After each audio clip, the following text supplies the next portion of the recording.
யாதேவி சர்வபூதேஷு சக்தி ரூபேன சம்ஸ்திதா நமஸ்தஸ்ஸை நமஸ்தஸ்ஸை நமஸ்தஸ்ஸை நமோ நமக.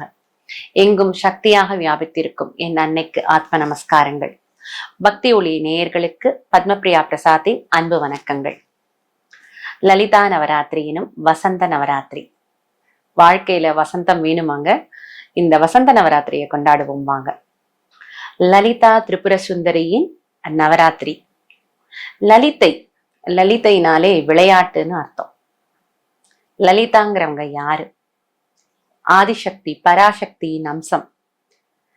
இவங்க தோன்றின வரலாறு ரொம்ப சுவாரஸ்யமா இருக்குங்க.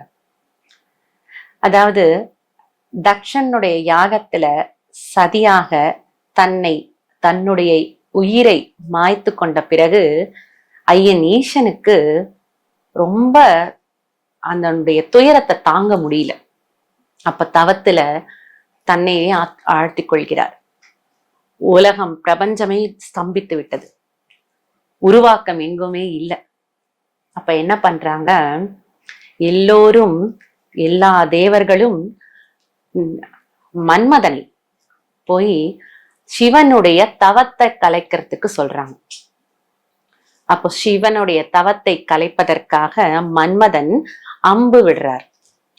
அம்பு எய்தும் பொழுது அதற்குள்ள சிவனுடைய தவம் கலைந்து தன்னுடைய நெற்றிக்கண்ணை அதனால மன்மதனை எரித்து விடுகிறார். அப்போ மன்மதனுடைய உடல் சாம்பலாகி விடுகிறது. அந்த சாம்பலை விநாயகர் இருக்கார் இல்லைங்களா, விநாயகர் அழகா உருண்டை பிடிக்கிறார். அது பண்டன் பண்டன் பண்டன் அப்படின்னு சொல்ல சொல்ல சொல்ல அந்த சாம்பலானது பண்டனாக மாறிவிட்டது. பண்டன் என்றால் நல்லவன். ஒரு உயிர் ஆரம்பிக்கும் பொழுது அது நல்லதாக தான் இருக்கிறது. ஆனால் அதற்கு சக்தி ஏற ஏற அசுர சக்தியாக மாற மாற பண்டாசுரனாக மாறிவிடுகிறார். அவனுக்கு அற்புதமான சக்திகள் கிடைத்து விடுகிறது. ஆற்றல் மிக்க சக்தி கொண்டு அனைவரையும் கொடுமைப்படுத்துறாங்க. எல்லாரையும் கொடுமைப்படுத்தி கதற விடுறான். எல்லாரும் தவிக்கிறாங்க. திரும்ப தேவர்கள் எல்லாம் சேர்ந்து போய் திரும்ப ஐயன் கிட்ட சரண் புகுந்துறாங்க. அப்ப ஐயன் தன்னுடைய சக்தியை அனுப்பி வைக்கிறதாக சொல்கிறார். அந்த நேரத்துல எல்லோரும் சிதக்னிகுண்ட சம்பூதான் சொல்லக்கூடிய எல்லோரும், எல்லா தேவர்களும் ஒரு பெரிய யாகத்தை வளர்க்க அதிலிருந்து வருகிறாள் நம் அன்னை லலிதா திரிபுர சுந்தரி. அந்த தேவியின் வருகைதான் இந்த லலிதா நவராத்திரி. இந்த நவராத்திரியுடைய தாற்பயம் என்ன? நம்மளுடைய அஞ்ஞானம் எனும் மாயையில் இருந்து நம்மளை விடுவித்து நமக்கு ஒரு ஞானத்தை கொடுத்து வாழ்க்கையில வசந்தம்னா என்னங்க, ரொம்ப ரொம்ப கஷ்டமான காலத்துல நமக்கு ஒரு நல்லது செய்யறதுக்கு ஒரு பிடிப்பு துணையாக நின்று நம்மளுடைய வழிகாட்டக்கூடியது நம் அன்னை லலிதா திரிபுர சுந்தரி. 9 நாட்கள் நடக்கக்கூடிய உற்சவங்க. அதாவது பங்குனி மாதம் வளர்பிறை பிரதமையிலிருந்து தொடங்கி வரிசையாக 9 நாட்கள். அதாவது எப்ப வருதுன்னு பாத்தீங்கன்னா, நம்ம மார்ச் 30ஆம் தேதியிலேருந்து ஆரம்பிச்சு ஏப்ரல் 7 வரைக்கும் வரக்கூடிய இந்த 9 நாட்கள் வசந்த நவராத்திரி எனும் லலிதா நவராத்திரி. இந்த நவராத்திரி அன்னைக்கு என்ன செய்யலாம்? சாக்தா அன்பர்களுக்கான இது ஒரு அற்புதமான ஒரு வரப்பிரசாதமான நாள். இது மொத்தம் 4 நவராத்திரி சாக்தர்கள் பெரும் விதத்துல கொண்டாடுவாங்க. இது வசந்த நவராத்திரின்னு சொல்லக்கூடியது. ஆடி மாதத்துல வரக்கூடியது ஆஷாட நவராத்திரி எனும் வாராகி நவராத்திரி.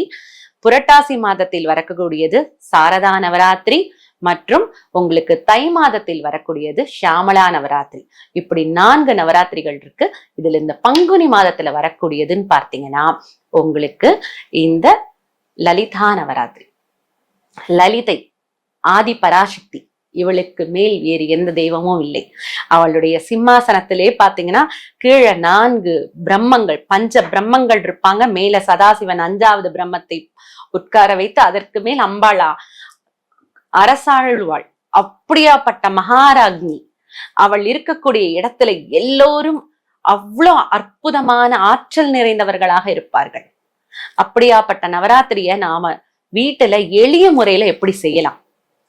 9 நாளும் அம்பிகைக்கு உண்டான விஷயங்கள் எல்லாத்தையும் சாயந்தர நேரத்துலதான் நம்ம கொண்டாடுறது வழக்கம். இரவு, அதாவது அந்தி சாயும் நேரத்துல சாயந்தரம் வீட்டுல விளக்கேத்திக்கோங்க. எந்த பெண் தெய்வ படமாக இருந்தாலும் சரி, இல்ல லலிதா திரிபுர சுந்தரியோட படமாக இருந்தால் இன்னும் சிறந்தது. அம்பா படத்துக்கு முன்னாடி நெய் விளக்கு அல்லது நல்லெண்ணெய் தீபம் ஏற்றி உங்களுக்கு தெரிந்த மந்திரத்தை சொல்லுங்க. இல்லையா, லலிதா சகஸ்ரநாமத்தை போட்டு கேளுங்க. உங்களுக்கு சொல்ல தெரிஞ்சா ரொம்ப சிறப்பு. அப்படி இல்லைன்னா அந்த மந்திரத்தை போட்டு ஸ்லோகத்தை போட்டு கேளுங்க. மனம் ஒன்று கேளுங்கள். லலிதா திரிஷதின்னு ஒண்ணு இருக்கு, அதை கேளுங்க. அகத்தியர் அருளிய லலிதா நவரத்ன மாலைன்னு சொல்லக்கூடிய 9 ரத்னங்களை பற்றின ஒரு விஷயங்கள் இருக்கு. அந்த 9 பாடல்களும் அற்புதமான பாடல்கள், ரொம்ப எளிமையான பாடல்கள். இந்த 9 பாடல்களையும் கேட்டாலே போதும். எப்படி நவரத்னா நம்ம வாழ்க்கையில அவ்வளவு சிறப்பான ஒரு விஷயத்தை தருதோ, அது போல நமக்கு வளத்தை கொடுப்பாள் நம்முடைய அன்னை. அதை கேட்டுட்டு உங்களுக்கு முடிந்த ஏதாவது ஒரு பிரசாதம், ஏதாவது பானகம் செய்யலாம். அப்படி இல்லையா, சக்கரை பொங்கல் எதுவுமே பண்ண முடியலைங்க, வெத்தலை பாக்கு பழம் 2 வாழைப்பழம் வச்சு நல்லபடியா வணங்கி, எனக்கு இந்த வாழ்க்கையில வசந்தத்தை தான் கேளுங்க, அன்னையவள் ஓடி வந்து உங்களுக்கு கட்டாயம் கொடுத்தே தீருவாள். வசந்த நவராத்திரியை பத்தி பேசிட்டு இருக்கோம் இல்லைங்களா? இதுல பெண்கள் சில பேருக்கு ஒரு சில விஷயங்கள் மனசுக்கு வரும். தொடர்ச்சியா 9 நாள் செய்ய முடியல, மாத சுழற்சி வருது, என்ன பண்ணலாம்? அந்த நாட்களை மட்டும் தவிர்த்துடுங்க. திரும்ப தூய்மைப்படுத்திக்கிட்டு, உங்களை சுத்தப்படுத்திக்கிட்டு திரும்ப ஆரம்பிச்சிருங்க. அது ஒண்ணு இயற்கைங்க. அம்மா ஒண்ணுமே சொல்ல மாட்டாங்க. அதனால நீங்க பூஜைய எவ்வளவு நாள் முடியுமோ நீங்க செய்துட்டு வரலாம். இதுல 5வது நாள் இருக்கக்கூடிய பஞ்சமியும் 8வது நாள் இருக்கக்கூடிய அஷ்டமி மிக மிக முக்கியமான நாள். முதல்ல பிரதமை, பஞ்சமி, அஷ்டமி எதுவுமே இந்த 9 நாள் என்னால் தொடர்ச்சியா செய்ய முடியலன்னா கூட இந்த 3 நாட்கள் அப்படிங்கிறது ரொம்ப சிறப்பானது. அதை நீங்க செஞ்சுட்டு வாங்க. அதே போல பார்த்தீங்கன்னா, சாயந்தரம் அலுவலகம் போயிட்டு வரவங்களுக்கு வீட்டுல விளக்கேத்த முடியல அப்படின்னு மனக்குறையே வேண்டாம். நீங்க அலுவலகத்திலேருந்து வந்துட்டு 7:30 மணி ஆனாலும் சரி, 8 மணி ஆனாலும் சரி, விளக்கேத்தி நீங்க உங்களால முடிஞ்சத சின்ன ஸ்லோகங்களை போட்டு கேட்கறது, நீங்க சொல்றது, இதெல்லாம் செஞ்சுட்டு நீங்க அந்த பூஜையை செய்துட்டு வரலாம். நைட்டு உங்களுக்கு ரொம்ப லேட் நைட்ல தான் நீங்க வரீங்கன்னா, உங்களுக்கு விடிகாலையில நீங்க இதே விஷயத்த நீங்க செய்துட்டு வரலாம்.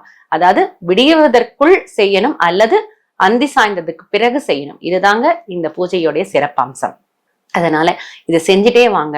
வாழ்க்கையில எப்பேற்பட்ட வசந்தங்களை நீங்க அனுபவிப்பீங்கிறத நீங்க அடுத்த நவராத்திரிக்குள்ளேயே நீங்க அனுபவிக்கிறத நீங்க கட்டாயம் சொல்லுவீங்க. அப்படியாப்பட்ட ஒரு வசந்தத்தை உங்களுடைய வாழ்க்கையில கட்டாயம் லலிதா திரிபுர சுந்தரி செய்து விடுவாள். இந்த வசந்த நவராத்திரியுடைய 9 நாட்கள் பூஜை முடிச்சறதுக்குள்ளேயே உங்களுடைய வாழ்க்கையில நீங்க எதற்காக காத்துட்டு இருக்கீங்களோ அந்த ஒரு விஷயம் நிச்சயமாக நடந்தேறும்.